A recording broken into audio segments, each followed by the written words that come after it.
नमस्कार, आइए चलते हैं। आज बनाते हैं दाल टिक्की, जिसको दाल के दूल्हा भी बोलते हैं, दाल फ्राई भी बोलते हैं। तो इसको मैंने एक कटोरी अरहर की दाल ले ली। यदि आपके पास अरहर की दाल नहीं है तो आप मूंग की दाल, उड़द की दाल में मिक्स करके भी बना सकते हैं, उसमें भी बहुत टेस्टी बनती है। तो मैंने एक कटोरी अरहर की दाल ले ली, उसको कई पानी से अच्छे से वॉश कर लिया, रगड़ के धो लिया है। और उसमें फिर मैंने आधा चम्मच हल्दी और 1 चम्मच नमक और उसमें 5-6 मिर्ची की कलियाँ डाल दी हैं और 2 अबियों की कलियाँ छील के अच्छे से उनको डाल दिया है और 2 से ढाई कप पानी का मेजरमेंट लिया है। और बाद में फिर कम ज़्यादा हो तो उसको गर्म करके डाल सकते हैं। अभी तो मैंने 2.5 कप लिया है एक कटोरी दाल में। और फिर प्रेशर कुकर को अच्छे से ढक्कन में लगा के इसको गैस में रख देते हैं। तो चलो स्टार्ट करते हैं आटा गूँथना। तो मैंने 3 से 350 ग्राम तक आटा ले लिया है और इसको अच्छे से गूँथ लेते हैं। और गूँथते समय इतना ध्यान रखिएगा कि इसको बहुत ना ढीला रखना है और ना बहुत टाइट डो लगाना है। इसका डो मीडियम ही करना है, ताकि ज़्यादा टाइट हो जाएगा तो इसकी जब वो बना के टिक्कियाँ डाली जाएंगी तो वो सही से फूलेंगी नहीं, ठोस रहेंगी, तो वो खाने में मज़ा नहीं आएगी, किचकिची बनेगी। और ज़्यादा वो रहेगा तो वो चिपकेंगी, इसलिए इतना ध्यान रखना है। तो चलिए आगे की प्रोसेस पूरी करते हैं। आटे की एक बड़ी सी लोई ले लेनी है और इसको हल्के हाथों से बेलना है। और बेलते समय इतना ध्यान रखना है कि रोटी बहुत ज़्यादा मोटी ना हो, नहीं तो मोटी रोटी होगी तो वो पकने के बाद वो टिक्कियाँ जो सेफ बना के डालोगे आप, वो ना उसमें फूलेंगी तो वो और मोटी हो जाएंगी, तो देखने में भी नहीं अच्छी लगेंगी, खाने में भी वो स्वाद नहीं आएगा। तो ये ध्यान रखिएगा कि ये रोटी पतली ही होनी चाहिए, बहुत ज़्यादा पतली भी ना हो, लेकिन हाँ थोड़ा मोटे से ज़्यादा थोड़ा सी हल्की पतली ही होनी चाहिए। अब रोटी हमारी बेल के तैयार हो गई है, तो इसे अपने मनपसंद शेप दे देते हैं। तो इसको आप जैसा चाहो, चाहे गोल टिक्की काट लो या कोई अलग से आकार दे दो।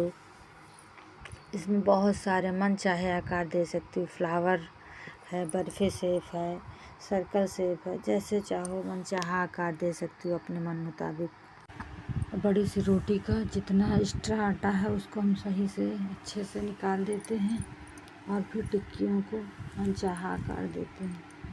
तो इसके अब तो मैं फ्लावर बना रही हूँ, फिर उसके बाद और मूड हो गए तो और भी शेप बना दूँगी। स्टार्टिंग तो फ्लावर शेप से कर रही हूँ। तो इसके दोनों सिरे अच्छे से चिपका देते हैं, फिर दूसरे के दोनों सिरे पकड़ के उनको अच्छे से चिपका देते हैं, ताकि वो फ्लावर शेप हो जाए। अच्छे से चिपका दो, खुलने ना पाए। वो जब दाल में पड़ेंगे अच्छे से पकेंगे और उसमें दाल में डिप हो जाएंगे, उसमें दाल भर जाएगी, तो वो खाने में बहुत स्वादिष्ट लगेंगे। ये हमारे यूपी और बिहार की बहुत फेमस डिश है। इसको बहुत ज़्यादातर लोग खाना पसंद करते हैं। जैसे ही आम का सीज़न आ जाता है, गर्मियों की छुट्टी शुरू हो जाती है, तो ज़्यादातर लोगों के यहाँ डिनर में टिक्कियाँ बनती है, दाल टिक्कियाँ। और इसको बनाना जितना आसान है, खाने में उतना ही ये लाजवाब है। जैसे फटाफट तैयारी लगाओ और फटाफट, ना कोई तीम ना झाम ना कोई झंझट। जैसे ही मूड बने तो अपना एक तरफ दाल रखो, एक तरफ आटा का डो लगाओ, बस उसमें अपने मन चाहा आकार टिक्कियाँ काट दो, जैसे ही चाहे चाकू से उसको शेप काट दो, बर्फ़ी शेप है, ट्रायंगल शेप है, रेक्टेंगल शेप है, जैसे भी मूड बने, सर्कल है, फ्लावर शेप है, कुछ भी जैसे चाँद तारे जो मन हो सो बना के उसमें डाल दो। बस आपको ये ध्यान रखना होता है कि टिक्कियाँ बहुत मोटी नहीं होनी चाहिए, बहुत पतली भी ना हो, वो मीडियम में थोड़ा से हो। और अच्छे से उसको बना के उसमें तेल डाल के थोड़ा से, जब उसमें डालना होता है दाल में, तो उसमें थोड़ा सा तेल ज़रूर डाल दे, ताकि ये आपस में चिपके नहीं। और नहीं चिपक जाती हैं तो एक दूसरे में जब चिपक जाती हैं तो वो आटा बहुत मोटा जैसे हो जाता है, फिर सारा मज़ा किरकिरा हो जाता है खाने का। मेहनत इतनी करो और थोड़ी सी ही असावधानी से सब गड़बड़ हो जाता है, तो थोड़ी चीज़ों को बस ध्यान रखने की ज़रूरत है, तो ये बहुत अच्छी बनती हैं। गर्मियों में तो मेरी सबसे पहले पसंद यही होती थी, दाल टिक्की। जब भी कभी मूड बनता तो मम्मी से कहते, मम्मी दाल टिक्की बना दे। तो फिर मम्मी क्या था, मम्मी जल्दी आटा का डो लगा के हम लोगों को दे देती थी। हम तीनों बहनें इकट्ठा मिलके और फिर अपने हिसाब से अपना अपना आकार, अपना अपना शेप दे के, कोई चिड़िया, कोई फ्लावर, जो जिसका मन होता वो बना के अपनी अपनी थालियों में, हमारे लोगों की थालियाँ भी अलग अलग होती थी, अपनी अपनी थालियों में अपने अपने, और कंपटीशन में होता कौन कितनी जल्दी कितने शेप तैयार करता है। और इस तरह से हम लोग बना के उसमें रखते जाते थे और रखने के बाद फिर मम्मी को देते, मम्मी अपना डालती। फिर कुक होने के बाद जब हम लोगों को परोसने की बारी आती, फिर उसमें भी लड़ाई होती, क्योंकि हम तीनों बहनें जब उसमें होते तो सबके अलग अलग शेप होते। तो फिर उसमें भी होता कि हमको जो हमने बनाया, हमको हमारा वाला ही शेप चाहिए हमारी थाली में। तो फिर मम्मी ढूंढ के एक चम्मच से निकाल के जो जिसका शेप होता उसकी थाली में देती।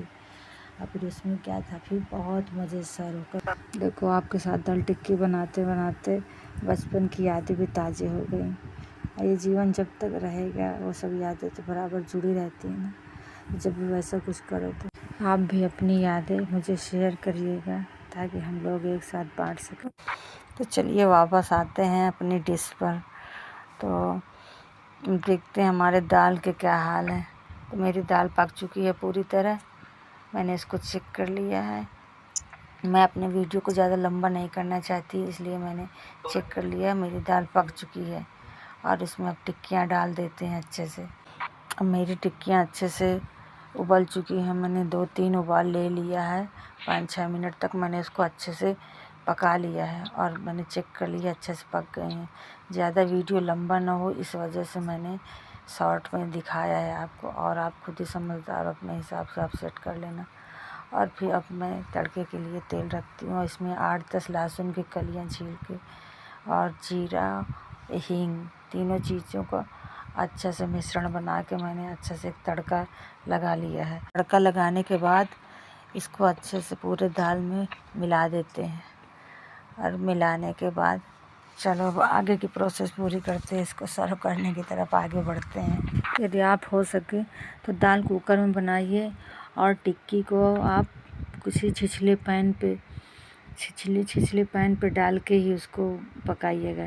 क्योंकि देखो मैं अपनी दाल की टिक्कियों को देख पा रही हूँ कि ये मेरी दाल की टिक्कियों का शेप बिगड़ चुका है, बिगड़ गया है, चिपक गई है एक दूसरे में। जैसे जिस लगन से और जिस मेहनत से मैंने बनाई थी, तो वो उसका वो लुक नहीं आया है। तो आप यही कोशिश करिएगा कि दाल कुकर में बना के आप किसी छिछले पैन में उसको बनाइएगा। चलिए, नमस्कार।